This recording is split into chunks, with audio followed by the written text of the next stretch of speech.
विद्वानों में से एक हो गए। भारत इतने बड़े विशाल लोकतंत्र प्रजातंत्र को संविधान दे दिया, ये हम सब लोगों के गौरव की बात है। तो इसलिए मेरा सबसे अनुरोध है बच्चों से, भाई उतनी समस्या तो नहीं है जितनी बाबा साहब के समय में थी। अब हर आदमी, थोड़ा बहुत हो सकता है संसाधन में कमी, लेकिन उनका आप अगर हर समय आपके मन में एक स्मरण आ जाए, बाबा साहब ने कहा था हमको पूजने की जरूरत नहीं है, हमको समझने की जरूरत है। ज़्यादातर हम लोग क्या हो गए कि उनके पुजारी हो गए, हम लोग उनकी पूजा करते हैं, अनुयायी नहीं है। आपने कार्ल मार्क्स का नाम सुना होगा, अगर इतिहास में है कि उनके केवल 500 लोग गए थे उनकी डेथ में, और मार्क्सवाद पूरे विश्व में फैल गया था, क्योंकि वो 500 उनके कौन थे?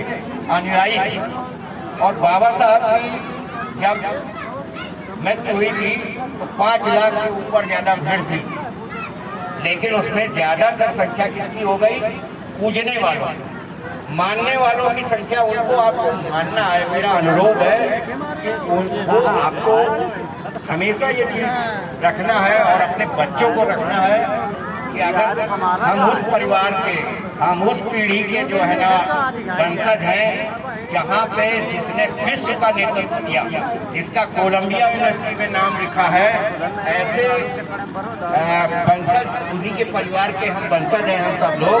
तो हम भी क्यों नहीं बाबा साहब के जैसे जो प्रयासों में थे, हम भी अपने बच्चों को उसी तरीके का अपना भरसक प्रयास करें। भले एक रोटी कम खाएं, लेकिन बच्चों को पढ़ाएं। याद रखो दोस्तों, अपने पास सिर्फ और सिर्फ एक ही हथियार है, अगर इस्तेमाल उसका कर लिया तो फिर सफल हो गए। क्योंकि खेती बाड़ी तो शायद किसी के पास है नहीं ज़्यादा, बीघा 2 बीघा 4 बीघा 10 बीघा ऐसे हमारे लोग हैं, सभी लोग।